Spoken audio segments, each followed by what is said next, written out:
Hello students, कैसे हैं आप। मैं हूं दीपक मेटकर ई सहपाठी लर्निंग यूट्यूब चैनल से और आप सभी का मेरे यूट्यूब चैनल में स्वागत करता हूं। स्टूडेंट्स, आपको पता ही है कि हम क्लास 8 का साइंस सब्जेक्ट्स का chapter number 1 crop production and management इसको पढ़ रहे हैं और इस चैप्टर को हम लोगों ने अब तक पूरा पढ़ चुके हैं। मैंने आपको इसको पूरा एक्सप्लेन किया है, समझाया है। अब हम इसके एक्सरसाइज पार्ट को यहाँ पर कंप्लीट करने वाले हैं। आप भी आपकी बुक को ओपन कर लीजिए, पेज नंबर 13 पर आप आ जाएं। एक्सरसाइज दी गई है यहाँ पे। इन एक्सरसाइज में क्या क्या एक्टिविटीज़ हैं, क्या क्वेश्चंस हैं, आइए इन्हें हम अब समझकर करने की कोशिश करते हैं। एक्सरसाइज 1 में बच्चों आप देखेंगे यहाँ पर, तो फर्स्ट क्वेश्चन दिया है, select the correct words from the following list and fill in the blanks. हमें फिल इन द ब्लैंक्स करना है। ये सभी आपको पता है क्या करना है। हमें यहाँ पे डायलॉग बॉक्स दिया है, क्या क्या दिए वहाँ पर चीज़ें ये देख लेते हैं। हमें क्या दिए हैं हिंट्स बॉक्स में, देखिए ये डायलॉग बॉक्स नीचे दिया गया है यहाँ पर। तो यहाँ पे दिया है float, water, crop, nutrients and preparation. तो 1 2 3 4 5 तरह के हमें यहाँ पे वर्ड्स दिए गए हैं, टर्म्स दी गई हैं। इन 5 टर्म्स को नीचे ABCD करके जो क्वेश्चंस दिए गए हैं, इनमें हमें फिल इन द ब्लैंक्स में फिल करना है। चलिए देखते हैं फर्स्ट वाला क्या दिया है। The same kind of plants grown and cultivated on a large scale at a place is called. क्या आ सकता है यहाँ पे कि एक जैसे ही प्लांट्स को एक ही जगह पे बहुत सारे जब ग्रो किए जाते हैं तब उसे क्या कहा जाता है। तो यहाँ पे क्या ऑप्शंस दिए हमें ऊपर, float, water, crop, nutrients, preparation. तो हमें पता है कि ये जो डेफिनेशन है ये क्रॉप की है, तो यहाँ पर आ जाएगा क्रॉप्स। सेकंड क्वेश्चन देख लेते हैं। The first step before growing crop is ... of the soil. जब भी हम खेती करना शुरू करते हैं, जो बेसिक 7 प्रैक्टिसेस हमने यहाँ पर देखी है, तो उसमें फर्स्ट वाली प्रैक्टिस हमने क्या देखा था, the first step before growing crop is ... of soil, यानी सॉइल को तैयार करना, प्रिपरेशन करना, लूजनिंग करना। तो ये जो ऑप्शन आएगा लास्ट वाला यहाँ पे प्रिपरेशंस, ये यहाँ पर आ जाएगा प्रिपरेशन। फर्स्ट और सेकंड हम लोगों ने 13 पेज का क्वेश्चंस कर लिया है फिल इन द ब्लैंक्स का। आइए बच्चों अब हम 14 नंबर के पेज पर चलते हैं। 14 नंबर का जो पेज है, यहाँ पर हम जब देखेंगे तो हमें C और D 2 क्वेश्चंस दिए गए हैं। आइए इनको समझने की कोशिश करते हैं। Damage seeds would ... on water. जो सीड्स डैमेज होते हैं वो पानी के ऊपर ... करते हैं। क्या करते हैं, आपको पता है कि जो बीज अंदर से खोखले होते हैं, जो अंदर से पूरी तरह से हॉलो होते हैं, तो वो करते हैं फ्लोट। क्योंकि हमें यहाँ पे डायलॉग बॉक्स में एक वर्ड दिया है फ्लोट, देखिए FLOAT, फ्लोट। तो वो तैरते हैं, तो हमें यहाँ पर वही लिखना है। चलिए लिख लेते हैं FLOAT। फोर्थ वाला क्वेश्चन हम यहाँ पर देखते हैं। For growing a crop sufficient sunlight and ... and ... from the soil are essentials. देखिए बच्चों यहाँ पे क्या बच्चे हैं, यहाँ पे हम लोगों ने फ्लोट को यूज़ कर लिया है, फ्लोट हम लोगों ने यूज़ कर लिया है, ठीक है। क्रॉप भी यूज़ कर लिया है, प्रिपरेशन भी यूज़ कर लिया। अब बचा यहाँ पे वाटर एंड न्यूट्रिएंट्स। तो 2 चीज़ें बची है, तो इसको मैं आपको समझा देता हूँ कि फॉर ग्रोविंग अ क्रॉप, कि किसी भी क्रॉप को ग्रो करने के लिए सनलाइट की धूप, ठीक है, सफिशिएंट यानी उचित मात्रा में, ही at appropriate quantity sunlight and, और क्या चाहिए यहाँ पर आ जाएगा वाटर एंड न्यूट्रिएंट्स।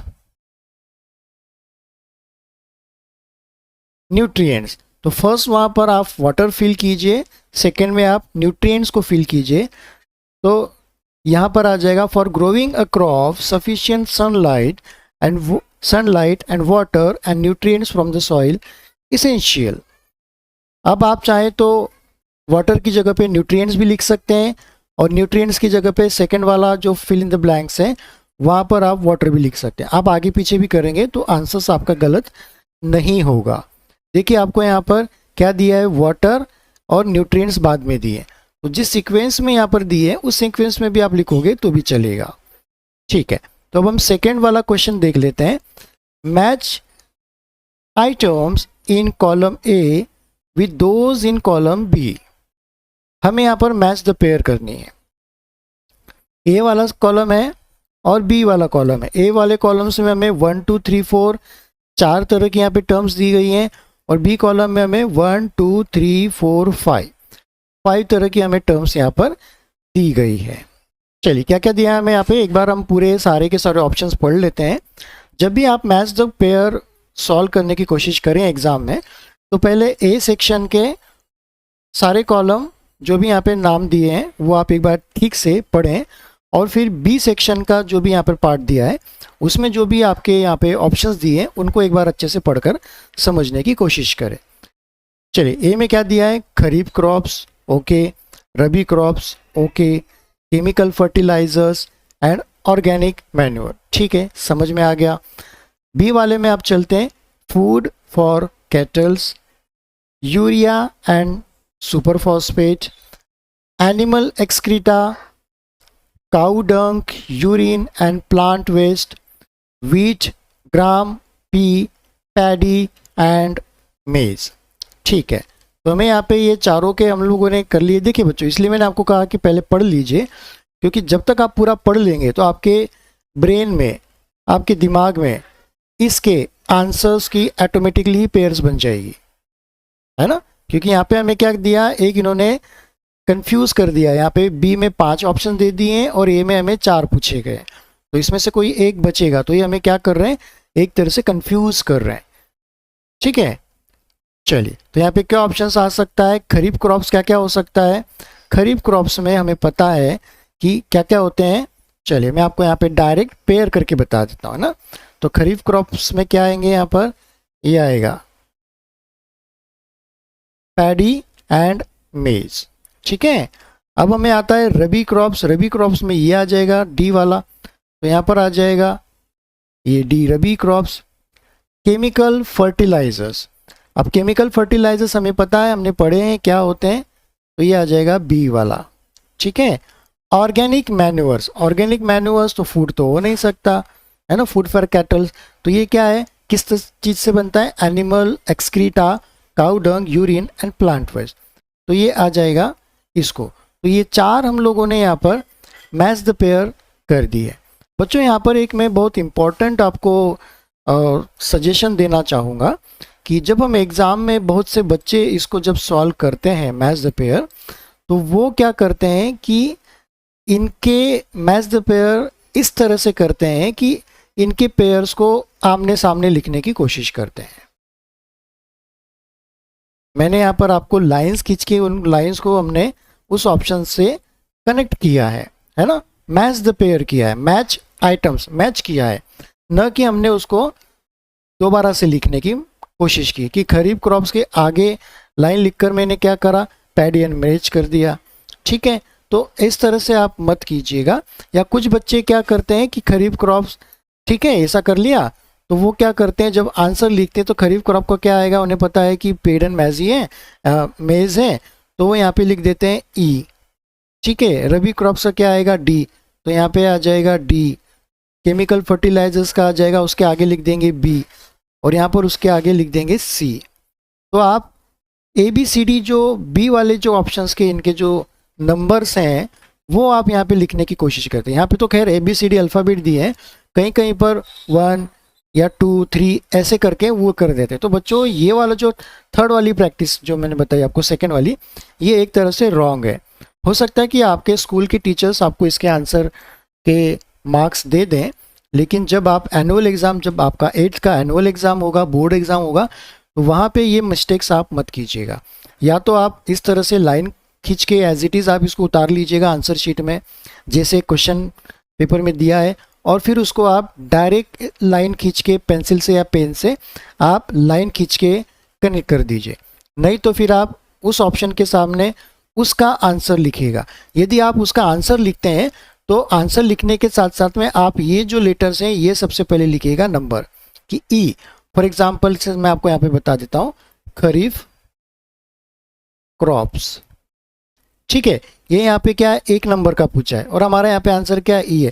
अब आप इसके सामने लिखोगे तो जैसे पैडी एंड मेज, ये आपने लिख दिया, तो इसके आगे आपको यहाँ पे नंबर डालना है। यहाँ पे आप 1 मत कीजिएगा, 1 कर देंगे तो आंसर आपका ये गलत हो जाएगा, ठीक है। तो यहाँ पे क्या है, ई है, तो यहाँ पे ई को आप लिख के फिर आप ये कीजिएगा, यानी जिस ऑप्शन के सामने जो नंबर दिया है, अल्फ़ाबेट दिया है या नंबर दिया है, उसे ही आपको वहाँ पे लिखना है उसके आगे। तो फर्स्ट या तो आप लाइन खींच के उन्हें कनेक्ट करें, या सेकंड आप उस ऑप्शन के सामने उसका आंसर लिख दीजिए, ठीक है। इस तरह से करें, लेकिन आप ABCD ओनली करके मत छोड़ दीजिएगा। तो बच्चों यहाँ पर ये बहुत ही इंपॉर्टेंट है, यहाँ पर आप ध्यान दीजिएगा। यहाँ पर आपके 2 से 5 मार्क्स वेस्ट हो सकते हैं। मैच द पेयर करने के बाद हमें क्वेश्चन नंबर 3 दिया गया है, जो कि है गिव 2 एग्जाम्पल्स ऑफ ईच। ए में दिया है खरीफ क्रॉप, बी में दिया है रबी क्रॉप। तो इनके हमें 2 एग्जाम्पल्स देने, तो यही जो हमने ऊपर तो मैच द पेयर में किए थे बच्चों, यही वाले आप यहाँ पर आगे यही के यही ऑप्शंस आप लिख दीजिएगा। जैसे खरीफ क्रॉप है यहाँ पर, तो खरीफ क्रॉप के आगे हम लिख देंगे पैडी एंड मेज, पैडी एंड मेज। पैडी और मेज क्या होते हैं, ये मैंने आपको ऑलरेडी बता चुका हूं कि हिंदी में हम इन क्रॉप्स को क्या बोलते हैं। रबी क्रॉप्स पर हम आ जाते हैं। तो रबी क्रॉप्स के हमने क्या ऑप्शंस यहाँ पे सिलेक्ट किए थे, वीट, ग्राम, पी। यहाँ पे हमें 2 एग्जांपल्स देने के लिए कहा है, तो जो ज़्यादा फेमस वाले एग्जांपल्स हैं, जो क्रॉप है, वो हम यहाँ पर कर देते हैं, वीट, WHEAT, वीट एंड ग्राम। तो ये 2 ऑप्शंस हमारे हो चुके हैं। तो थर्ड वाला भी क्वेश्चन हम लोगों ने यहाँ पर कंप्लीट कर लिया है। अब हम आगे चलते हैं क्वेश्चन नंबर 4 पर। क्वेश्चन नंबर 4 को क्या हमसे पूछा गया है, write a paragraph in your own words on each of the following. A, preparation of soil, B, sowing, C, weeding, D, threshing. ये जो नीचे 4 ऑप्शंस दिए गए हैं हमें, ABCD, इन पर हमें पैराग्राफ लिखना है। पैराग्राफ इन द सेंस कि हमें यहाँ पर इनके ऊपर एक नोट्स बनाने, ये होते क्या है, ठीक है। हमें इनके ऊपर एक पैराग्राफ लिखना है, यानी नोट्स बनानी, राइट्स अ शॉर्ट नोट। ये अदर वर्ड्स में इस तरह का क्वेश्चन आपको आ सकता है, ठीक है। तो पैराग्राफ और शॉर्ट नोट्स एक ही होते हैं। तो हम यहाँ पर बनाते हैं प्रिपरेशन ऑफ सॉइल। चलिए, मैंने आपके लिए इसका ऑलरेडी आंसर्स बना के रखा है। मैं आपको ले चलता हूँ नेक्स्ट पेज पर आंसर्स वाले। आपके सामने एक नई स्क्रीन ओपन हो चुकी है यहाँ पर, जिसमें क्वेश्चन नंबर 4 लिखा हुआ है, write a paragraph in your own words on each of the following. 4 number का जो हमारा क्वेश्चन था उसी पर है। 4 के 4 ऑप्शन हमारे यहाँ पर है। आप देख पा रहे हैं कि ए वाला जो ऑप्शंस हैं, इस पर मैंने एक यहाँ पर पैराग्राफ ऑलरेडी प्रिपेयर करके रखा हुआ है। चलिए उसे मैं आपको पढ़कर बता दूं और उसको आपको समझा भी देता हूँ कि क्या। Preparation of soil, preparation of the soil is the first step in agriculture. Agriculture में first step preparation of soil है, ये हमने ऑलरेडी पढ़ा है। Preparation of the soil is done to loosen the soil, which is essential for roots penetration into the soil. Soil preparation क्यों ज़रूरी है? क्योंकि हमें पता है कि सॉइल को लूज करने से जब हम सोइंग करेंगे तो जो जर्मिनेशन होगा, तो उससे जो सीड्स के जो रूट्स होंगे वो इजीली पेनिट्रेट यानी अंदर जाएंगे। और भी इसके काफ़ी अलग अलग एडवांटेज होते हैं, वो भी हम लोगों ने पढ़े हैं। तो जो जो आपको याद आते हैं वो आप यहाँ पर लिखिए, ठीक है। तो preparation of soil is done to loosen the soil. तो जो सॉइल होती है उसे हमें यहाँ पे लूज करना होता है, इसीलिए हम इसको करते हैं। Which is essential for roots penetration into the soil. This allow the roots to breathe easily. Roots को ब्रीथिंग भी इजीली होती है इस प्रोसेस को कर लेने से। Loosening of the soil allow the growth of earthworms and micro organism. तो लूजनिंग कर लेने से हमने देखा है चैप्टर में भी कि जो माइक्रो ऑर्गेनिजम्स हैं या जो बैक्टीरियाज हैं या जो अर्थवर्म्स हैं वो ग्रो करते हैं, उनकी ग्रोथ होती है। Which will help to keep the soil fertile by adding humus to the soil. और ये जो माइक्रो ऑर्गेनिज्म बैक्टीरिया या जो भी है अर्थवर्म्स, ये क्या देते हैं सॉइल्स को? ह्यूमस देते हैं। तो इससे क्या होता है कि हमारी जो सॉइल होती है उसकी फर्टिलिटी यानी फर्टाइल जो क्वालिटी होती है वो बढ़ जाती है, जिससे हमारे जो क्रॉप्स होते हैं वो ज़्यादा ग्रो करते हैं और उनको न्यूट्रिएंट्स भी ज़्यादा मिल पाते हैं। Loosening of the soil also brings nutrient rich soil to the top layer, which is essential for the growth of plants. Soil preparation की जो लूजनिंग प्रोसेस जो होती है, हमें पता है कि नीचे की सॉइल्स ऊपर आती है, ठीक है, और लम्स बनते हैं, फिर हम उसे ब्रेक करते हैं। तो इससे क्या होता है कि जो न्यूट्रिएंट्स होते हैं ज़मीन के नीचे के, वो ऊपर आ जाते हैं टॉप मोस्ट पोजीशन पे, और उससे जो होता है कि न्यूट्रिएंट्स जो होते हैं प्लांट्स को इजीली मिल पाते हैं।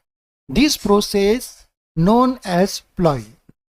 प्लॉइंग और टिलिंग हम लोगों ने देखे थे, तो ये वही प्रोसेस है कि ये पूरी की पूरी जो प्रोसेस होती है इसे प्लॉइंग और टिलिंग कहा जाता है। It is done by using wooden और iron plough which is pulled either by animal or by tractor.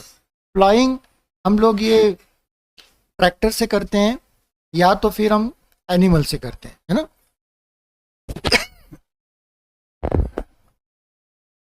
Loose soil is then levelled by using a wooden और आयरन लेवलर। उसके बाद हम लेवलर करके इसको लेवल में कर देते हैं। तो बच्चों यहाँ पे ये एक शॉर्ट पैराग्राफ मैंने आपके लिए बनाया है, आपके लिए काफ़ी हद तक ज़्यादा इसमें इंफॉर्मेशन मैंने कलेक्ट की है प्रिपरेशन फॉर सॉइल में, क्योंकि ये राइट शॉर्ट नोट्स या राइट अ नोट या पैराग्राफ तीनों के हिसाब से मैंने आपके यहाँ पर बना दिया। आपको जो भी क्वेश्चंस आए तो आप ये एक बार समझ लीजिएगा, फिर आप अपने शब्दों में इनको लिख सकते हैं, ठीक है। चलिए सेकंड हम क्या देखेंगे अभी यहाँ पर? सोइंग। तो सोइंग के ऊपर हमें एक पैराग्राफ बनाना है। तो सोइंग बहुत ज़्यादा ऐसा कुछ नहीं होता है बच्चों, नॉर्मल सा एक छोटा सा होगा। चलिए आप भी देख रहे हैं यहाँ पे 4-5 लाइन्स मैंने लिखे हैं यहाँ पे, ठीक है। तो क्या क्या है चलिए इसे समझ लेते हैं। सोइंग, सोइंग पता है जिसको हम बोलते हैं हिंदी में बुआई, ठीक है। Sowing is an important process in crop production. Sowing भी सॉइल प्रिपरेशन की तरह एक मैंडेटरी और बेसिक प्रैक्टिस है जो कि बड़ा इंपॉर्टेंट है। बिना सोइंग के हम लोग कोई प्लांट्स ग्रो नहीं कर पाएंगे। Before sowing healthy good quality and variety seeds are selected. हम कौन से बीज बोते हैं खेतों में? जो हमने सिलेक्ट किए हैं, जो कि अच्छी क्वालिटी के हैं, हेल्दी है, जो कि आपको पता है कि हमने पानी में भिगो कर रखे थे, फिर कुछ सीड्स ऊपर तैर रहे थे, फ्लोट कर रहे थे, उनको निकाल दिया। फिर हम लोगों ने क्या करा था कि इनको गुड क्वालिटी ऑफ द जो सीड्स होते हैं उनको हमने सो किया था। बुआई करने के बाद क्या होता है कि after selecting the healthy seeds, sowing is done by either traditional methods manually or by using the equipments like a seed drill. ये जो बुआई होती है, सोइंग होती है, वो या तो हम प्लाव की तरह दिखने वाला एक जो ट्रेडिशनल टूल होता है जिसमें एक फनल लाइक वो लगा होता है, उसमें डालते चलते हैं, और या तो फिर हम एक जो नया मॉडर्न टूल है सीड ड्रिल, उसका यूज़ करते हैं। तो मेरे ख्याल से बच्चों इसके ज़्यादा इसमें लिखने के लिए कोई बचा नहीं है, मोस्टली सारी चीज़ें इसमें कवर हो चुकी। तो यहाँ पर ये हार्डली 4 से 5 लाइंस का आया है, तो ये भी आंसर आपका हो सकता है, ठीक है, इसमें कोई परेशानी वाली बात नहीं है। चलिए सी वाला पार्ट देख लेते हैं, वीडिंग। वीडिंग हम लोगों ने पढ़ा था कि वीडिंग क्या होता है कि जो अनवांटेड या डिज़ायर्ड जो प्लांट्स होते हैं जो ग्रो कर जाते हैं मेन क्रॉप्स के साथ में, उन्हें हम वीड्स बोलते हैं, और उन वीड्स को निकालने की जो प्रोसेस होती है उसे वीडिंग कहते हैं। चलिए पढ़ लेते हैं इसे। Removal of unnecessary plants from the field is called weeding. ये ऐसे पौधे जिनके हमने इच्छा नहीं की है लेकिन वो फिर भी उग आए हैं, तो उन पौधों को निकालने की जो प्रक्रिया होती है, जो प्रोसेस होती है, उसे वीडिंग कहते हैं। Weeds compete with crop plants for nutrients, water and sunlight। से हमने पढ़ा है कि जो वीड्स उग जाते हैं मेन क्रॉप के साथ में, तो उन लोगों को भी अपने आप को ग्रो करने के लिए सनलाइट चाहिए, न्यूट्रिएंट चाहिए, वाटर चाहिए। तो इस तरह से जो उस वीड्स के आइट साइड में जो मेन क्रॉप हमारी होगी उनके साथ में इनका कंपटीशन होता है। हमें यह भी पता है कि एक ही वीड नहीं उगती है, इतने बड़े खेत में बहुत सारी वीड्स जो अनवांटेड प्लांट्स होते हैं वो उग जाते हैं। तो जाहिर सी बात है इन सभी के लिए न्यूट्रिएंट्स, वाटर और सनलाइट भी चाहिए रहेगा। तो हमारे जो मेन क्रॉप्स है उस पर इसका एडवर्स इफेक्ट पड़ेगा।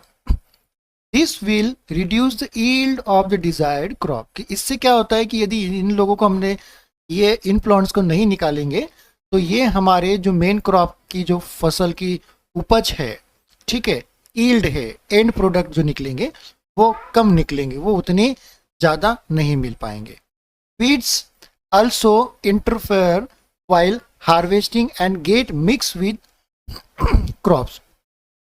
वीड्स को यदि नहीं निकाला जाए तो जब हमारी फसल पक कर रेडी हो जाती है, मैच्योर हो जाती है, जब हम हार्वेस्ट करते हैं तो ये पौधे भी हमारे मेन क्रॉप के साथ में आ जाते हैं। हो सकता है कि ये पॉइजनस प्लांट्स हो तो इनके जो बीज होंगे, सीड्स होंगे, वो हमारे मेन सीरियल्स के साथ में आएंगे, ग्रेन्स के साथ में आएंगे और हमें हमारे जो हेल्थ है उसको इश्यूज क्रिएट करेंगे। Some weeds are poisonous to animals and humans. खेतों में कई बार कुछ जो हमारे पेट्स एनिमल्स होते हैं, जैसे गाय हो गई, भैंस हो गई, बकरियां हो गई, मुर्गियां हो गई, ठीक है, और भी दूसरे एनिमल्स होते हैं जो कि हमारे जो फार्मर होते हैं उनके फ्रेंड्स होते हैं।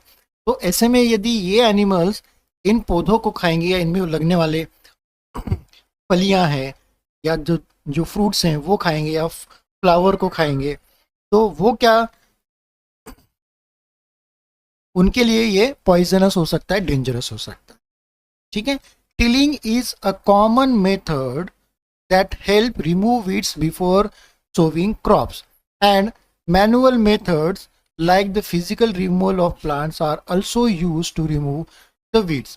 अब ये जो weeds होते हैं ये हाथों से आप खुद अपने हाथों से भी निकाल कर उठा कर फेंक सकते हैं, ये भी हमने देखा है, या इसके लिए एक टूल यूज किया जाता है जिसको बोलते हैं टिलिंग, है ना। होए नाम याद आया आपको, वो वाला, तो उसका भी हम यहाँ पर यूज करते हैं।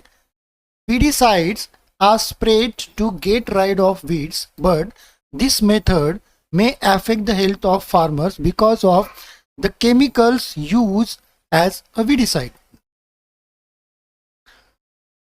मैनुअल और ट्रेडिशनल मेथड्स के अलावा हम लोग आजकल हमने ये भी पढ़ा हुआ है कि इन वीड्स को निकालने के लिए कुछ केमिकल्स भी यूज किए जाते हैं जिन्हें वीडिसाइड्स कहा जाता है, लेकिन इनका यूज करना जो फार्मर या वर्कर करते हैं उनकी हेल्थ पर भी इसका बुरा असर पड़ता है। ये भी हम लोगों ने यहाँ पर पढ़ा है, तो ये भी आप पॉइंट्स यहाँ पर लिख सकते हैं। तो इतना ही आपको लिखना है, इससे ज़्यादा लिखने की आपको ज़रूरत नहीं है। इतना आप याद कर सकते हैं या आप इसको समझ सकते हैं और अपने शब्दों में इनको लिख सकते हैं एज ए रीडिंग के लिए, यदि शॉर्ट नोट्स आपसे पूछा जाए तो। चलिए फोर्थ वाला देखते हैं, थ्रेशिंग के बारे में, कि what to write a short note on threshing, what is threshing. हम थ्रेशिंग के बारे में क्या लिख सकते हैं। चलिए, process of separating of chaff from the crop is known as threshing.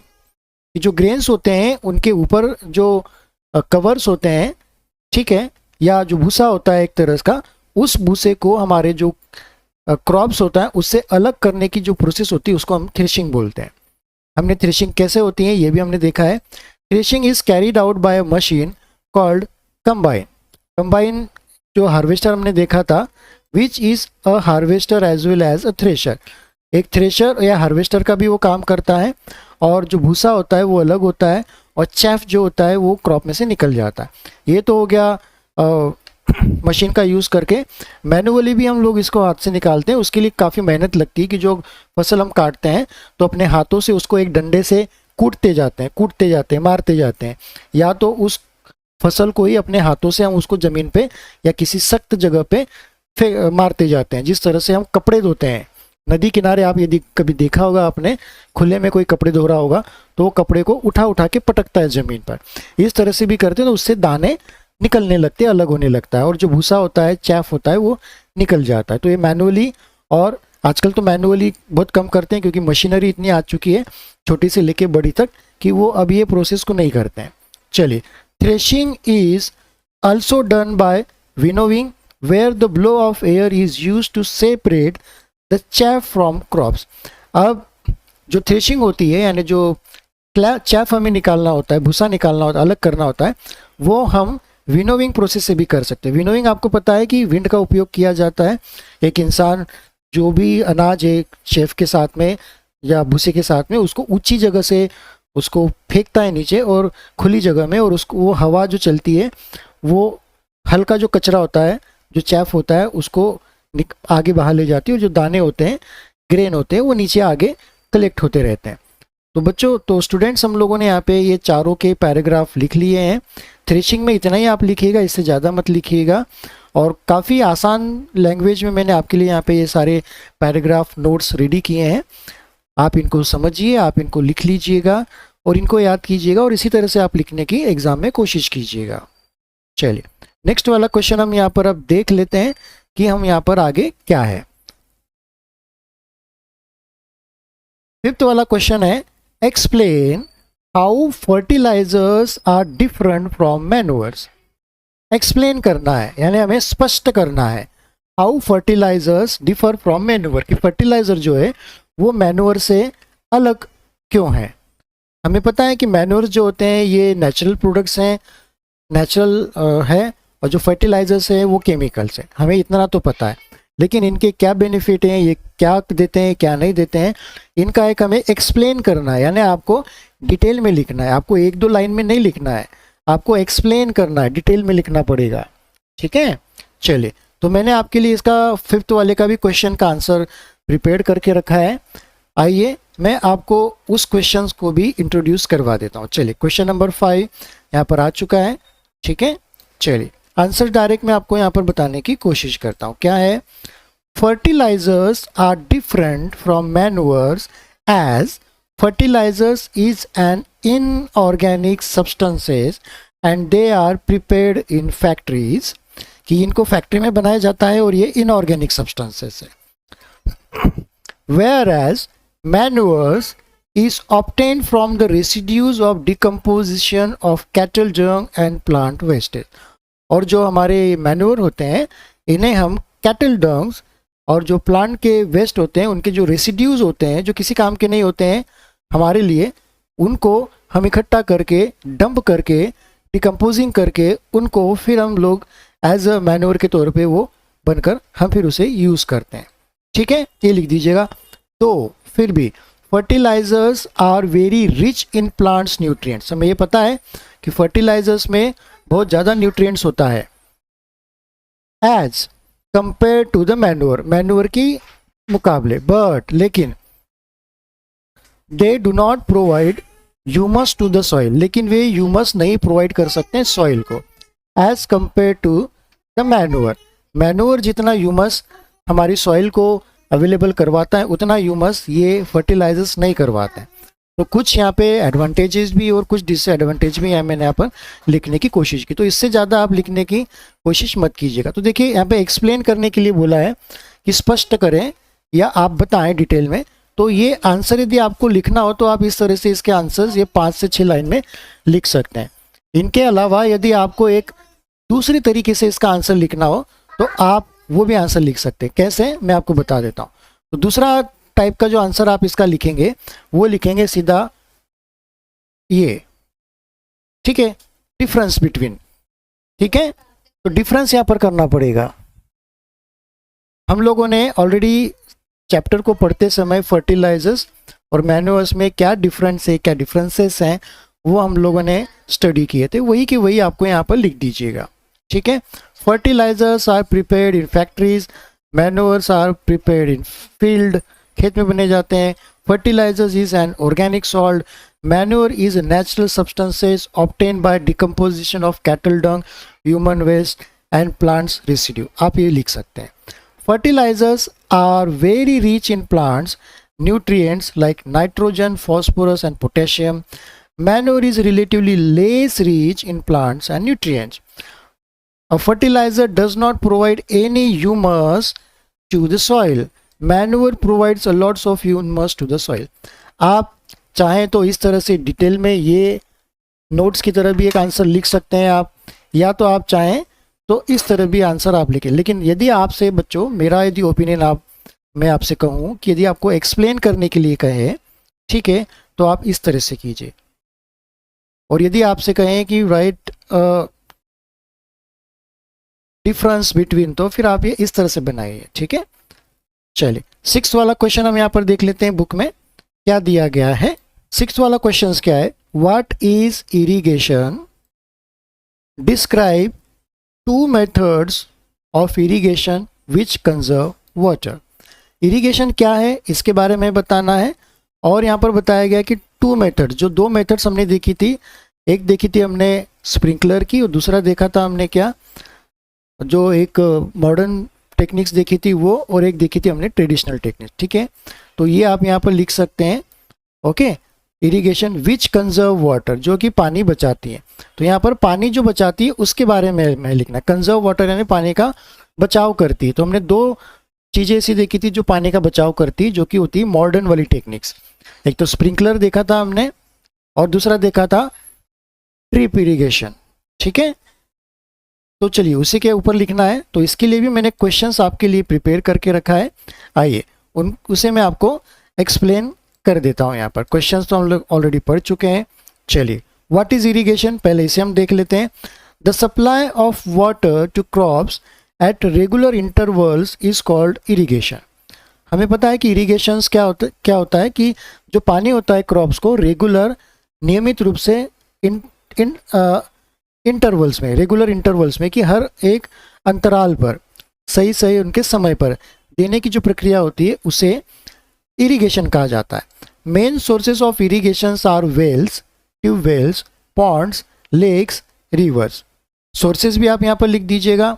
ठीक है, method which help us to conserve water are, कि ऐसी मेथड्स जो पानी को बचाती हैं वो इस प्रकार है.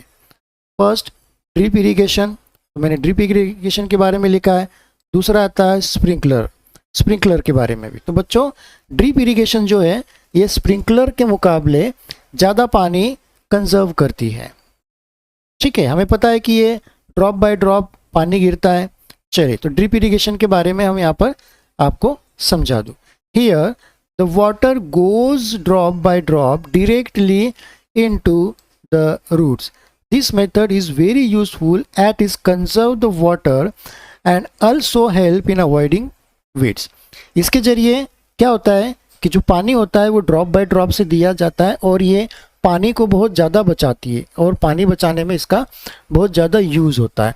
और दूसरी बात, ये कहाँ पे दिया जाता है, जो मेन क्रॉप होता है वहाँ पे दिया जाता है. लेकिन ये जो ड्रिप इरीगेशन है ये गेहूँ के खेतों में, या जो डेंस जो हमारा खेत होता है जहाँ पे पूरी जगह पे हमने प्लांट्स बोए हैं, वहाँ पे नहीं काम में आती है. ठीक है, वहाँ पे अधिकतर स्प्रिंकलर यूज़ करते हैं. तो ये कहाँ पे काम आती है, जहाँ पे फ्रूट्स के, वेजिटेबल्स के, जो अलग अलग काफ़ी दूर दूर डिस्टेंस पे, ठीक है, प्लांट्स को उगाया जाता है, ग्रो किया जाता है. तो वहाँ पर डायरेक्ट उनके रूट में ये ड्रॉप बाय ड्रॉप पानी दिया जाता है. तो ज़्यादा लिखने की ज़रूरत नहीं है, आप यहाँ पे ओनली नॉर्मल इन्फॉर्मेशन इसके बारे में दे सकते हैं. नेक्स्ट हम देख लेते हैं स्प्रिंकलर सिस्टम के बारे में. This method is in use mainly in uneven land where sufficient water is not available. हमने ये भी देखा था कि जहाँ पे पानी कम होता है और ऊंची नीची ज़मीन होती है या स्लोप होता है, वहाँ पर हम स्प्रिंकलर का यूज़ करते हैं. The perpendicular pipes having rotating nozzles on a top are joined to the main pipeline at a regular intervals. हमने ये भी पढ़ा था चैप्टर में कि एक परपेंडिकुलर, एक खड़ा वाला पाइप होता है, उसके ऊपर एक नोजल लगा होता है और बाकी सभी दूर पे ये परपेंडिकुलर पाइप्स लगे होते हैं हर एक अंतराल पर, निश्चित दूरी पर. ठीक है, when water is allowed to flow through the main pipe under the pressure with the help of pump, it escapes from rotating nozzles, it gets sprinkled on the crops as if it is a raining.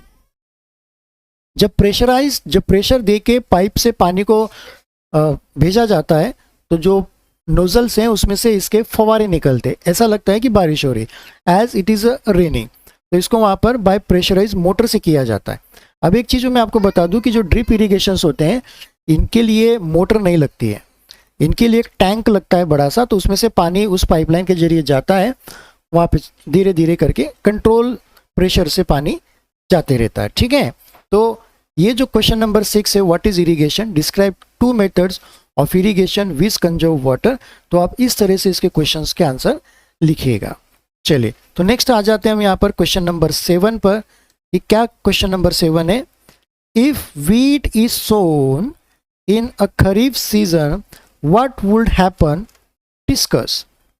If, यदि, wheat, गेहूं, is sown, बोया जाए, इन kharif season में यदि बोया जाए, हमें पता है खरीफ सीजन क्या होता है, व्हाट वुड हैपन, तो क्या होगा, डिस्कस, चर्चा कीजिए।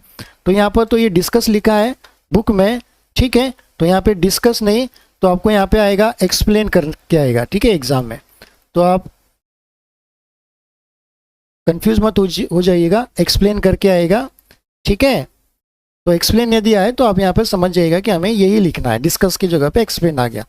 तो बच्चों इसका भी क्वेश्चन का आंसर मैंने आपके लिए लिखा हुआ है, चलिए उस क्वेश्चन के आंसर को मैं आपको समझा देता हूँ। क्वेश्चन तो हम ऑलरेडी रीड कर चुके हैं, आइए डायरेक्ट आंसर को हम अब रीड करते हैं।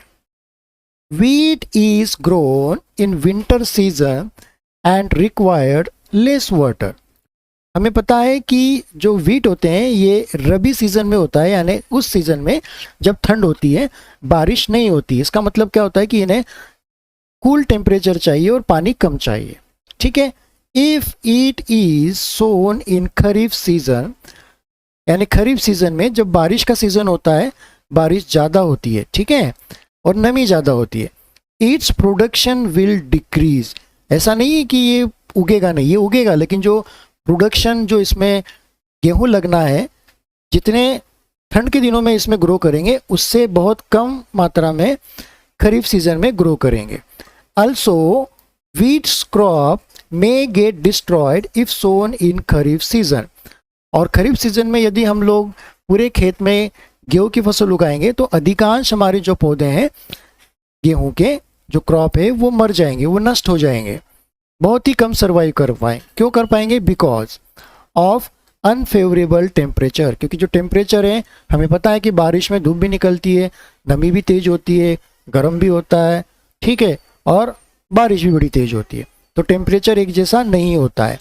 पेस्ट, ठीक है, जो बारिश के दिनों में जो दूसरे जानवर होते हैं, ठीक है, वो फसलों को नुकसान कर सकते हैं। And adaptable conditions for the plant to grow. और जो अनफेवरेबल कंडीशन अलग अलग जो आती है, वो फिर प्लांट को अपने आप को कंडीशंस में कैसे सर्वाइव कर पाएगा ग्रो करने के लिए। तो वहाँ पर आ रहा है ये kharif comes during the rainy season, कि खरीफ का जो सीजन होता है ये रेनी सीजन में आता है एग्रीकल्चर में।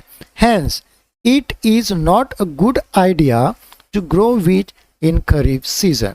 तो इसलिए ये जो हम बोल रहे हैं कि यदि वीट को खरीफ सीजन में ग्रो किया जाए तो क्या होगा, तो ये अच्छा नहीं होगा, this is not a good idea. तो जो क्रॉप जिस सीजन में ग्रो करता है उसी सीजन में उसको यदि हम कल्टीवेट करने की कोशिश करें तो उससे हमें ज़्यादा बेनिफिट्स मिल सकता है किसान को, और अल्टीमेटली फिर हमें मार्केट में भी ज़्यादा चीज़ें आएंगी, तो हमें ज़्यादा क्वांटिटी में वो सभी को एक साथ मिल पाएंगे। 8 नंबर वाला क्वेश्चन हम यहाँ पर देख लेते हैं, क्या लिखा है। Explain how soil gets affected by the continuous plantation of crops in a field. Explain करने के लिए कहा है, क्या कहा है, एक्सप्लेन, बताइए कि इसका डिटेल में आंसर बताइए, डिटेल में बताइए। How the soil gets affected, कि किस तरह से जो सॉइल है वो उस पर असर होता है। बाय द कंटिन्यूस प्लांटेशन, लगातार एक के बाद एक क्रॉप लेने का, of crops in a field, कि एक के बाद एक क्रॉप लेने का यदि लेंगे तो उससे क्या होगा, हमने पढ़ा था कि एक के बाद एक यदि क्रॉप हम ग्रो करेंगे तो न्यूट्रिएंट्स पर असर पड़ेगा, ठीक है, जो फर्टिलिटी है जो सॉइल की वो कम होगी। तो यही आंसर हमें यहाँ पर लिखना है, लेकिन एक्सप्लेन करके लिखना है।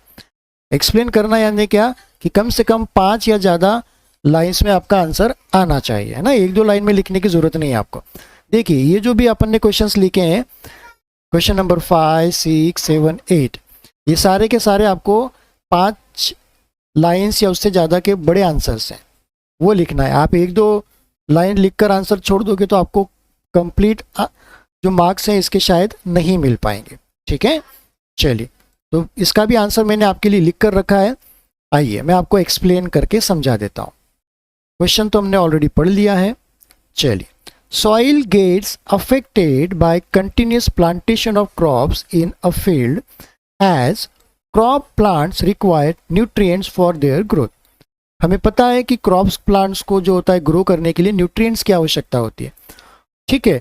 और इससे क्या होता है कि यदि लगातार एक के बाद एक यदि हम क्रॉप का कल्टीवेशन करेंगे तो जो हमारे क्रॉप्स हैं उसकी ग्रोथ पर असर पड़ेगा और जो सॉइल है उसका न्यूट्रिएंट्स कम होता जाएगा। Without sufficient nutrients plants will die. यदि प्लांट्स को सफिशिएंट न्यूट्रिएंट्स नहीं मिलेंगे तो वो कमज़ोर रहेंगे और कुछ तो मर भी सकते हैं, डिस्ट्रॉय हो सकते हैं। Continuous plantation of crops result in the decrease of nutrients like nitrogen, phosphorus and potassium etc. लगातार यदि हम एक साथ में लगातार यदि हम क्रॉप का प्रोडक्शन करेंगे, कल्टीवेशन करेंगे, तो जो न्यूट्रिएंट्स हैं लाइक नाइट्रोजन, फॉस्फोरस, पोटेशियम, ये ज़मीन में सॉइल में हमारे कम होते जाएंगे। This result in decrease in yield due to the lots of nutrient. इसकी वजह से हमारा जो उपज है, यील्ड है क्रॉप की, वो कम होगी या उससे हमें लॉस हो सकता है न्यूट्रिएंट्स का भी। Continuous plantation of crops makes the soil poorer in certain nutrients as the crops takes up nutrients from the soil. तो जब हम लगातार क्रॉप का प्रोडक्शन करेंगे, कल्टीवेशन करेंगे, तो हमारी मिट्टी जो है वो कमज़ोर होगी, यानी पुअरर होती जाएगी, क्योंकि उसमें से क्या हो जाएगा, जो इसेंशियल पार्ट्स है न्यूट्रिएंट्स, नाइट्रोजन, फॉस्फोरस, पोटेशियम, ये कम होते जाएंगे, तो जिसका असर हमारे क्रॉप्स पर पड़ेगा, ठीक है, और क्रॉप्स को वो न्यूट्रिएंट्स नहीं मिल पाएंगे। इसके आगे और कुछ लाइन से बच्चों इसी क्वेश्चंस के आंसर की वो भी समझ लीजिए। The soils become infertile. इसकी वजह से हमारी जो मिट्टी है वो उपजाऊ नहीं रहेगी, उसकी उपज एक तरह से नष्ट होती जाएगी। It does not gate enough time to replenish the nutrients, hence there should be a gap between a crops in order to get a good yield। लगातार यदि हम क्रॉप का प्रोडक्शन करेंगे वहाँ पर, तो हमारी जो हमने अभी समझा है कि न्यूट्रिएंट्स कम होते जाएंगे, तो हमारी जो सॉइल है उसको उतना समय नहीं मिल पाएगा कि वो दोबारा से रिचार्ज हो पाए। किस लिए? न्यूट्रिएंट्स के लिए। तो इसलिए एक क्रॉप लेने के बाद हमें लैंड्स को उसी तरह से छोड़ देना चाहिए, ठीक है, और उसके बाद कुछ नेक्स्ट सीजन में हमें क्रॉप का प्रोडक्शन करना चाहिए।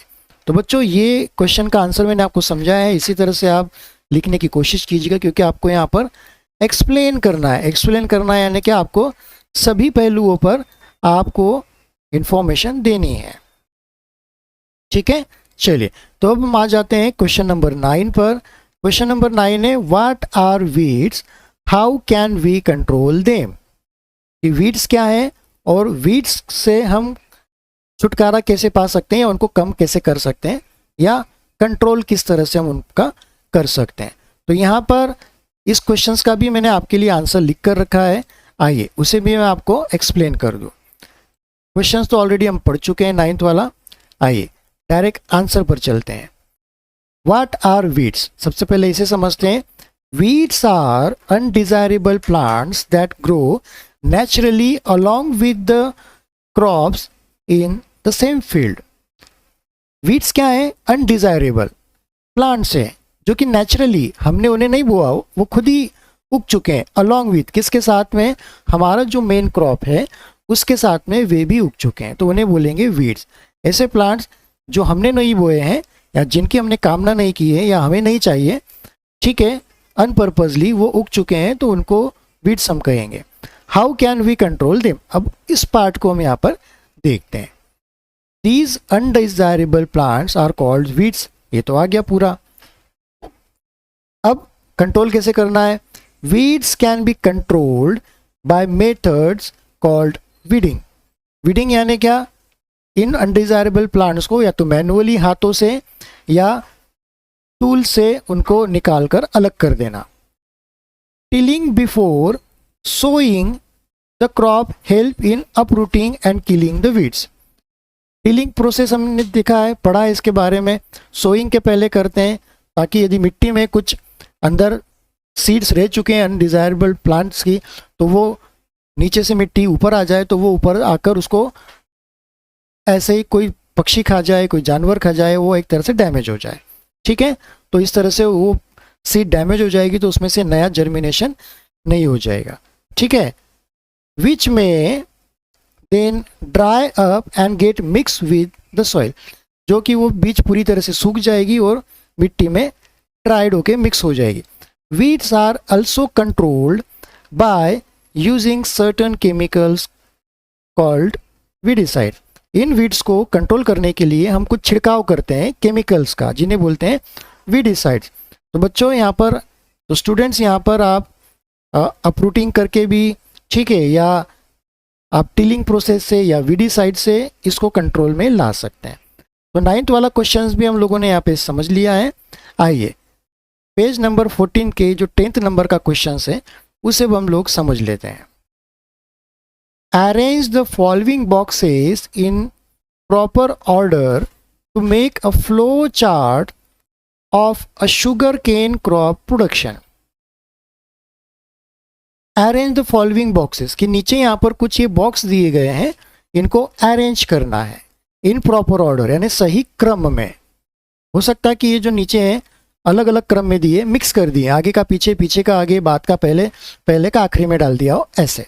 ठीक है, to make a flow chart. Flow chart क्या होता है बच्चों, ये मैं आपको थोड़ा सा समझा दूं कि फ्लो चार्ट क्या होता है। कि जैसे हम लोगों ने इस चैप्टर में पढ़ा कि जो सॉइल की एग्रीकल्चर यदि हमें करना है, जो खेती करनी है, तो उसकी हमने जो बेसिक प्रैक्टिसेस है वो हमें करनी होती है। सबसे पहला क्या हमने किया था? Soil preparation. ठीक है ना, तो सॉइल प्रिपरेशन यहाँ पे लिखा।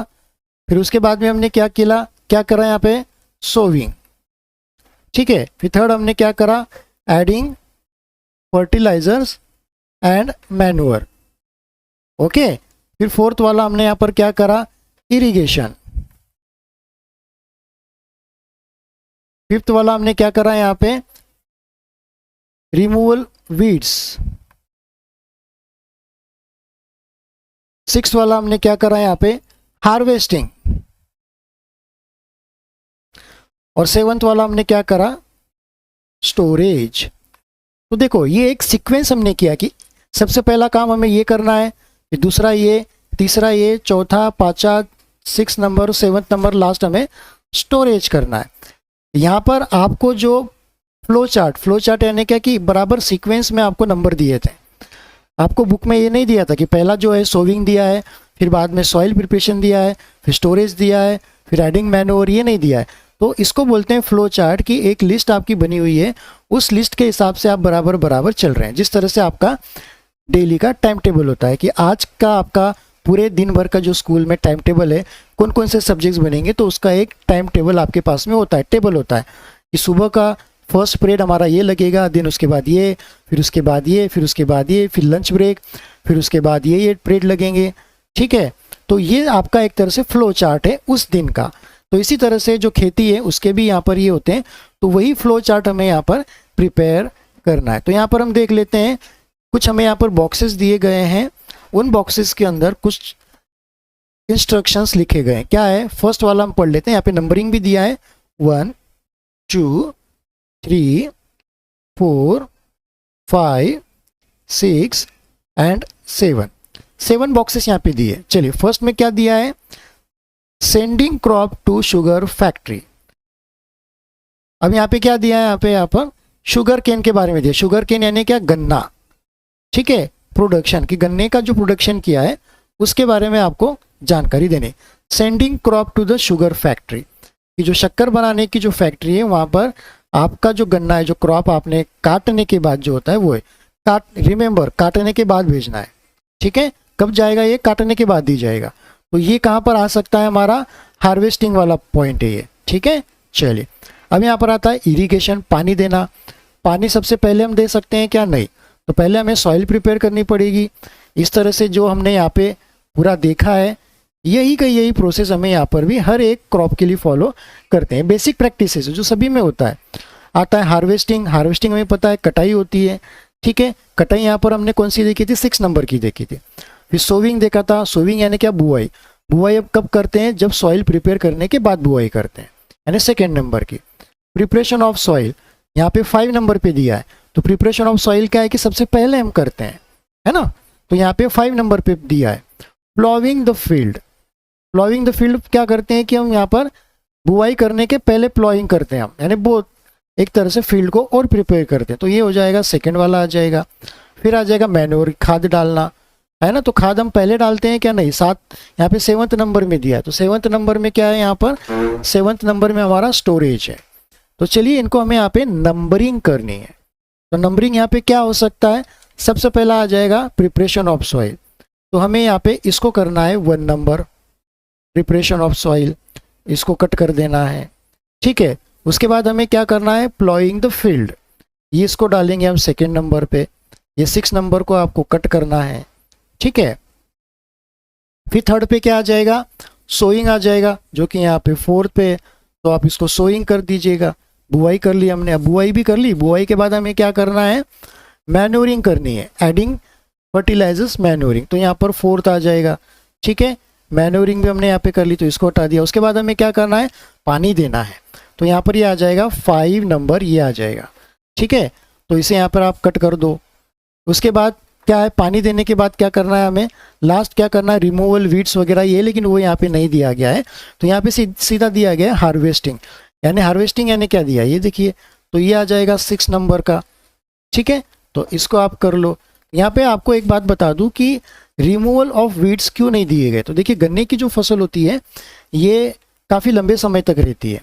आजकल तो इस तरह का गन्ने का क्रॉप आ चुका है कि एक कटाई करने के बाद वो दोबारा से उग जाता है। ऐसे 3 बार आप उस सेम प्लांट की कटाई करके आप उससे क्रॉप का प्रोडक्शन ले सकते हैं। ठीक है, तो यहाँ पे जो वीड्स नहीं होते हैं, क्योंकि गन्ने के जो प्लांट्स होते हैं वो बहुत ऊंचे ऊंचे होते हैं, 10 फीट, 12 फीट, 15 फीट ऐसे ऊंचे होते हैं। आप लोगों ने गन्ने देखे हैं, ऐसे लंबे लंबे डंडी जैसे आते हैं, शुगर केन्स, है ना? तो अंदर जाकर उसके अंदर क्या वीड्स उगे हैं ये हम लोग नहीं देख पाते हैं, क्योंकि अंदर इतना डेंस एरिया होता है कि आप अंदर ठीक से चल भी नहीं पाते हैं। तो इसलिए वहाँ पे वीडीसाइड्स का या वीड्स का जनरली यूज़ नहीं करते हैं। ओके, यदि कुछ प्लांट्स उगे हैं तो उन्हें उगने दो। यदि छोटे मोटे प्लांट्स हैं तो वो प्लांट्स छोटे ही रहेंगे, उनसे ज़्यादा बड़े शुगर केन के प्लांट्स हो जाएंगे। तो जब वो डेंस हो जाएंगे तो ये जो प्लांट्स हैं इनको सनलाइट नहीं मिलेगा, पानी और न्यूट्रिएंट्स कुछ हद तक मिलेगा, लेकिन सनलाइट नहीं मिलेगा तो उनमें से क्या होगा कि उनकी उतनी ही ग्रोथ नहीं हो पाएगी, उनके अंदर से जो फ्रूट्स हैं वो ज़्यादा नहीं हो पाएंगे। तो अल्टीमेटली क्या होगा कि वो प्लांट एक तरह से यूजलेस हो जाएंगे, उनका किसी भी तरह से शुगर केन के क्रॉप पर असर नहीं पड़ेगा। इसलिए यहाँ पर जो वीडीसाइड्स हैं या जो रिमूवल ऑफ वीड्स हैं वो ऑप्शन हमें यहाँ पर नहीं दिया गया बच्चों। ये आपकी जानकारी के लिए मैं आपको अपनी तरफ से एक्स्ट्रा बताने की कोशिश कर रहा हूँ ताकि आप इसे समझ पाएँ। उसके बाद आता है क्या बचा है? लास्ट वाला ये बचा है 6 नंबर का। तो जो आता है क्या? सेंडिंग क्रॉप टू द, एक बार कटाई हो गई तो जब हमारी ये शुगर केन की जो कटाई हो जाती है ना बच्चों, इसे काट कर तुरंत हमें नियर बाय शुगर फैक्ट्री में भेजना होता है, वरना इसे जितने दिनों तक आप ज़्यादा रखेंगे तो इसका जो स्वीटनेस है वो कम होता जाएगा। ओके, तो हमारे जो क्रॉप है वो उसकी क्वालिटी पे असर पड़ेगा। तो इसलिए जहाँ पे भी शुगर मिल्स होती हैं वहाँ पे पास में गन्ने उगाए जाते हैं, ज़्यादा बहुत दूर ज़्यादा नहीं कि उनको ज़्यादा दूरी तक ट्रांसपोर्ट करके लिया जा सके। तो स्टूडेंट्स यहाँ पर 10 नंबर वाला जो क्वेश्चंस है वो मैंने आपको यहाँ पर एक्सप्लेन कर दिया है, समझा दिया है। आइए अब हम चलते हैं पेज नंबर 5 पर। पेज नंबर 15 पर 11th नंबर का क्वेश्चन हमें दिया गया है। पूछा गया है कि complete the following word puzzles with the help of clues given below. कि हमें यहाँ पे नीचे कुछ क्लू दिए गए हैं, तो वो वर्ड पजल्स हैं। नीचे आप देखिए ये पूरा जो बॉक्स दिया गया है ये वर्ड पजल्स हैं, ठीक है। इसको आपको कंप्लीट करना है। अब यहाँ पे क्या दिया गया है, डाउन दिया गया है यहाँ पे, और यहाँ पे अक्रॉस दिया है। डाउन यानी क्या कि नीचे, अक्रॉस यानी क्या कि सीधे सीधे लाइन में एक साथ। तो हमें यहाँ पर देखिए ये जो पूरा एक हमें बॉक्स दिया गया है, इस बॉक्स में हमें पूरा कंप्लीट ये जो क्लूज हैं उसके आंसर हमें फिल करने हैं, ठीक है। डाउन का मतलब क्या कि ये जो ऊपर से लेके नीचे तक के लाइंस, और अक्रॉस यानी क्या कि लेफ्ट टू राइट जो लिखना है वो, ठीक है। इस तरह से हम इनको ये करना है, ओके। तो इसी में हमको आंसर लिखना है। ये जो बॉक्स दिए गए हैं इसमें आप देख रहे पा रहे होंगे कि यहाँ पे कुछ नंबर्स दिए गए हैं, जैसे ये 1 दिया गया है, आगे 2 दिया गया है, देन फिर यहाँ पे 3 दिया गया है, ये 3, ये 4, ये 5, ये 6, और हर एक लेटर के पास में कुछ यहाँ पे हर एक नंबर के साथ में एक लेटर दिया है। यहाँ पे आई दिया है, ये एस दिया है, एच दिया है, ये जी दिया है, ये डब्ल्यू दिया है, ये सी दिया है। तो चलिए, तो यहाँ पर हम पहले वाला देख लेते हैं क्या दिया है यहाँ पे, ठीक है बच्चों। ये जो स्टूडेंट्स आप लोगों ने ये एक्टिविटी हो सकता है किसी मैगजीन में किया होगा, न्यूज़पेपर में भी इस तरह की एक्टिविटी आती है, ठीक है। चलिए, तो डाउन में हम देख लेते हैं। डाउन में क्या करना, डाउन का यानी क्या कि ऊपर से लेके नीचे तक के। फर्स्ट, अब देखिए यहाँ पे 1 दिया है। First, providing water to the crops. Providing water to the crops, कि जो क्रॉप्स को हम पानी देते हैं उसे क्या बोलते हैं, इरिगेशन बोलते हैं, राइट। तो यहाँ पे क्या 1 नंबर का है। तो आपको क्या करना है, डाउन में करना है। तो देखिए डाउन में हमें क्या करना है, हमें पता है यहाँ पर करना है ऊपर से लेके नीचे तक, और ये जो है 1 नंबर दिया है। देखिए यहाँ पे 1 नंबर दिया है, दैट मीन्स कि ये 1 नंबर का हमें करना है, providing water to the crops. तो यहाँ पे हमें एक हिंट दिया गया है, आई ऑलरेडी यहाँ पे लिख दिया है, ठीक है, ओके। अब हमें यहाँ पर लिखना है इरिगेशन। इरिगेशन का आपको स्पेलिंग आपने हार्डवर्ड में देखी होगी। इरिगेशन की क्या स्पेलिंग थी आपने देखा होगा, हाँ। चलिए, तो वही हम यहाँ पर लिख देंगे इसको। आई तो ऑलरेडी है यहाँ पर। अब देखिए आप यहाँ पे ऑल कैपिटल लेटर्स लिख सकते हैं, या आप स्मॉल लेटर भी आगे के लिख सकते हैं। चलिए, इरिगेशन, IRR IGATION। देखिए बच्चों, जितने बॉक्सेस थे उनमें इनकी स्पेलिंग आ चुकी है, कोई इसमें नहीं बचा है, ठीक है। अब यहाँ पे दिया है सेकेंड नंबर का। सेकेंड नंबर का क्या दिया है, keeping crop grains for a long time under proper condition. कि जो क्रॉप्स होते हैं उनको लंबे समय तक हमें किसी एक कंडीशन में रखना होता है, तो उसे क्या बोलते हैं।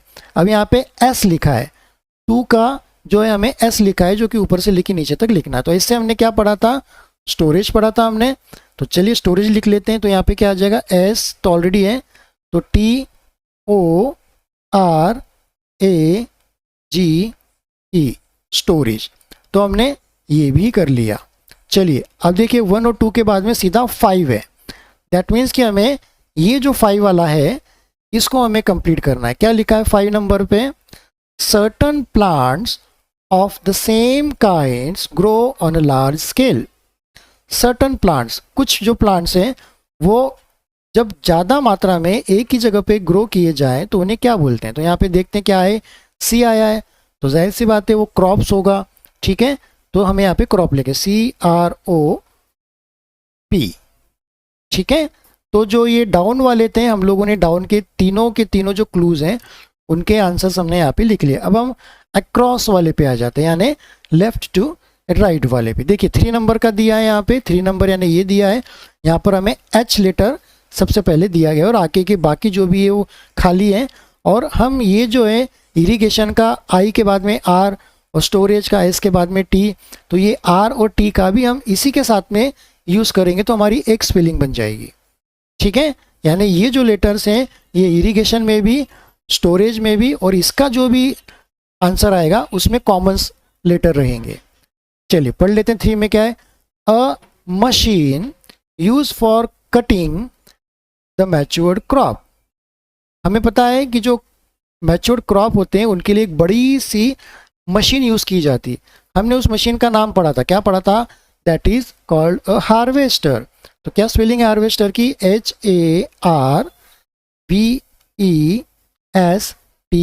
HARVESTER, harvester. देखिए यहाँ पे आर और टी कॉमन आ चुके हैं, है ना, इरिगेशन, स्टोरेज और हार्वेस्टर इसमें।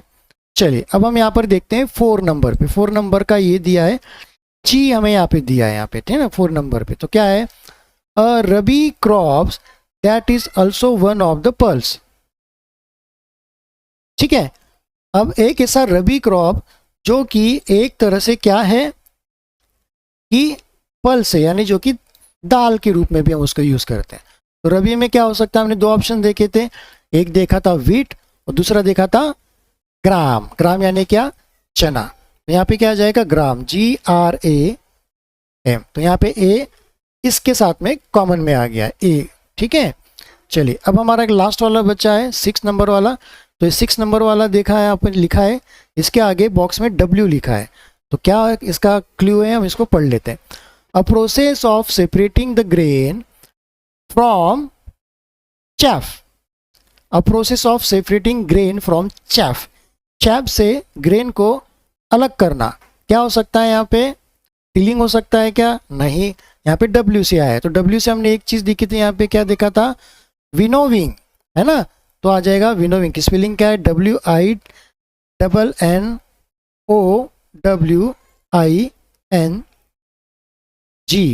विनोविंग। तो देखिए स्टूडेंट्स, हम लोगों ने यहाँ पे क्वेश्चन नंबर 11 को जो हमें पजल्स दिए थे डाउन और अक्रॉस में, जिनके में क्लूज भी दिए गए थे, तो उन क्लूज का यूज़ करके हमने यहाँ पर इस एक्टिविटी को कंप्लीट कर लिया है। ठीक है, अब आप आ जाइए पेज नंबर 15 पर ही आप रहिए। तो यहाँ पे दिया है extended learning activities and project. तो ये कुछ प्रोजेक्ट्स हैं बच्चों, ये आप आपके स्कूल में तो करेंगे ही, आपके टीचर्स करवाएंगे आपको। ठीक है, यहाँ पर ऑनलाइन यूट्यूब चैनल पे ये संभव नहीं है मैं आपके साथ ये करवाऊँ। अभी जो मेन पार्ट था वो मैंने आपको करवा दिया है।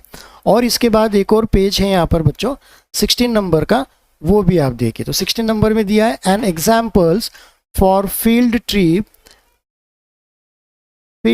वर्क, कि कुछ लोग जो है वो फील्ड पे गए थे, उन्होंने वहाँ पे एक क्या किया, क्या बातें हुई। तो इसका एक एग्जाम्पल वहाँ पे दिया गया है, तो आप इसको पढ़ लीजिएगा। ठीक है, ये कुछ अभी एग्ज़ाम में आपके नहीं आने वाला है, बट आप आपके नॉलेज को बेहतर बनाने के लिए इसको एक बार पढ़ लीजिएगा और टीचर से आप समझ लीजिएगा। ठीक है, तो स्टूडेंट्स, यहाँ पर आपका क्लास 8 का सब्जेक्ट साइंस का chapter number 1 crop production and management, ये चैप्टर पूरी तरह से कंप्लीट हो गया है।